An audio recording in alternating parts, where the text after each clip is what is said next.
इससे पहले की वीडियोज में हमने इंडियन इकोनॉमिक डेवलपमेंट के सारे चैप्टर से रिलेटेड इंपॉर्टेंट ऑब्जेक्टिव क्वेश्चन की एक सीरीज तैयार की है। आज से हम मैक्रो इकोनॉमिक्स के सारे चैप्टर्स की यूनिट वाइज ऑब्जेक्टिव क्वेश्चन की सीरीज तैयार करने जा रहे हैं। Hello, I am Umesh Kumar Upadhyay. Now you are watching your own channel Masters Academy for economics. Today we are going to discuss about the various important objective question on national income and related aggregates. So let's begin.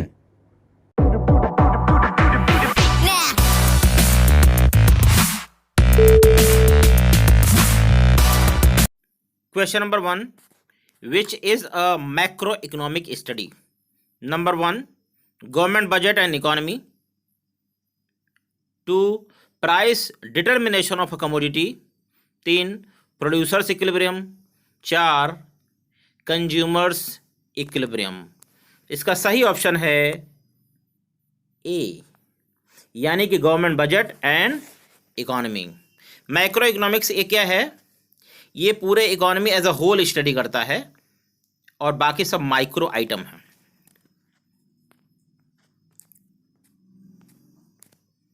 Question number 2, goods purchase by a person for satisfaction of wants. कौन सी goods होती हैं? इनको कहते हैं capital goods या फिर final goods, इनको कहते हैं कंज्यूमर गुड्स या कंजम्पशन गुड्स, या इसको कहते हैं intermediate goods.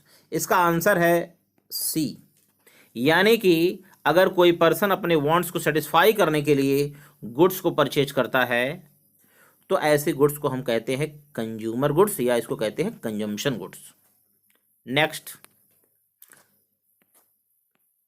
Identify an intermediate goods from the following. Intermediate goods वो गुड्स होती हैं जिन्होंने अभी प्रोडक्शन की बाउंड्री लाइन को क्रॉस नहीं किया है और जिसमें अभी भी वैल्यू एडिशन की पॉसिबिलिटी है। Machine, mobile, sugar cane in sugar mill, car.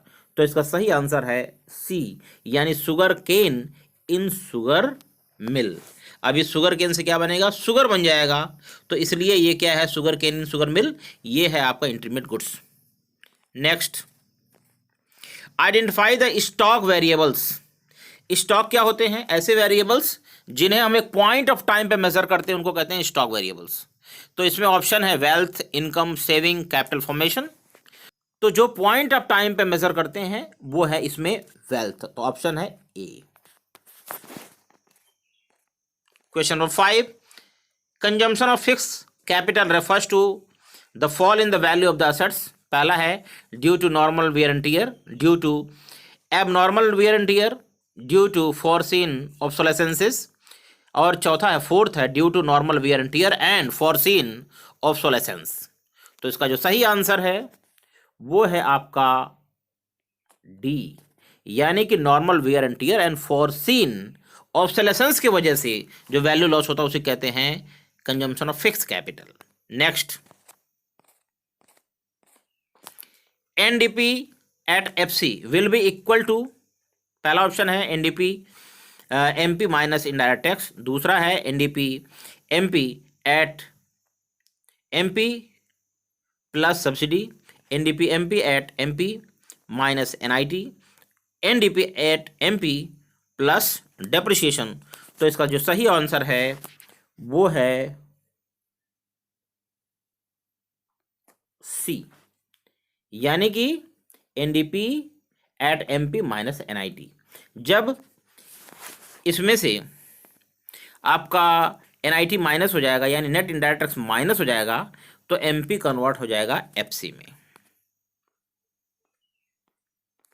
7, net national product at factor cost क्या होता है? ऑप्शन दिया हुआ है national income, domestic income, personal income, private income. सही ऑप्शन है national income.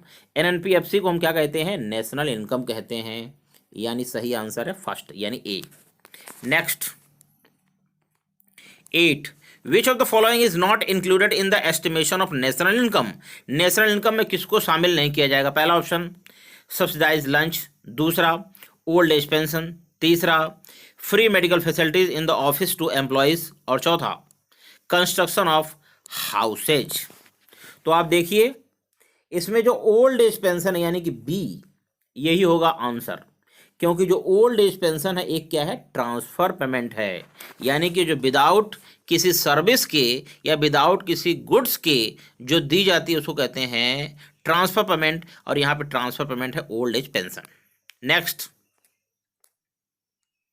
Which of the following items will not be included while calculated national income by the income method. Income method में किसको शामिल नहीं किया जाता है? पहला ऑप्शन है wage and salary, royalty, scholarship, profit. तो सिंपल से आप जानते रहिए सी, स्कॉलरशिप। स्कॉलरशिप एक ट्रांसफर पेमेंट है, इसलिए इसको किसी भी मेथड में शामिल नहीं करते हैं। Next 10, with a rise in the national income welfare of the people, first rises, second falls, third remains unchange, और जो है डी है यानी कि जो फोर्थ है नन ऑफ द अबव। तो इसका जो सही आंसर होगा वो होगा ए यानी राइजेस। नेशनल इनकम बढ़ने पे वेलफेयर बढ़ता है, लेकिन कौन से national income? Real national income अगर बढ़ती है तो। Next, national income is equal to NDP FC at FC. इसमें फिल करना है, तो क्या फिल करेंगे? देखते रहिए। इसमें फिल करेंगे हम नफिया, यानी कि net factor income from abroad, अगर इसमें ऐड कर देंगे तो ये बन जाएगा national income. Next, retirement pension are like a deferred veg.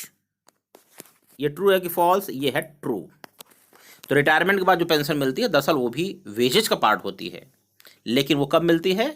वो रिटायरमेंट पे मिलती है, यानी डेफर्ड, फ्यूचर में मिलने वाली। Next, GDP at current prices may lead to increase in the flow of the goods and services in economy. हाँ, ये सही है कि जीडीपी एट करंट प्राइसेस के वजह से इकोनॉमी में गुड्स एंड सर्विसेज का फ्लो बढ़ सकता है। True. 14, gross investment is equal to net investment minus depreciation. True है कि फॉल्स? तो आप जानते रहिए कि फॉल्स है। क्यों? क्योंकि ये ग्रॉस इन्वेस्टमेंट में से अगर डेप्रिसिएशन माइनस होता है तो वो बनता है नेट इन्वेस्टमेंट, और अगर ग्रॉस बनाना नेट से तो यहाँ पे डेप्रिसिएशन इसमें क्या करना होगा? प्लस। तो net investment plus depreciation is equal to क्या हो जाएगा? ग्रॉस, इसलिए गलत है। Next, aggregates are involved only in macro economics. True है कि फॉल्स? तो बिल्कुल आसान है, ये हो जाएगा फॉल्स। ऐसा नहीं है कि माइक्रो में आपका एग्रीगेट्स नहीं होते हैं, लेकिन उसमें एक इकोनॉमी लेवल पे नहीं होते हैं, और इस मैक्रो इकोनॉमिक्स में एक इकोनॉमी लेवल पे होते हैं, लेकिन दोनों में एग्रीगेट्स होते हैं। जैसे market demand is the sum total of individual demands, वो भी एक क्या है? एग्रीगेट है। अब आपके सामने आज का क्वेश्चन है,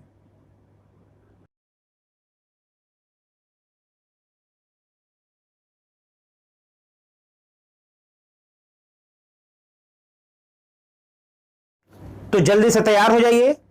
दोनों क्वेश्चन के आंसर जल्दी जल्दी आप कमेंट बॉक्स में लिखिए, और नेक्स्ट वीडियो में मैं विनर्स का अनाउंसमेंट करूंगा और बताऊंगा कि किसके आंसर सही हैं। तो आज के लिए इतना ही, मिलते हैं नेक्स्ट वीडियो में नेक्स्ट टॉपिक के साथ। तब तक बाय बाय, जय हिंद।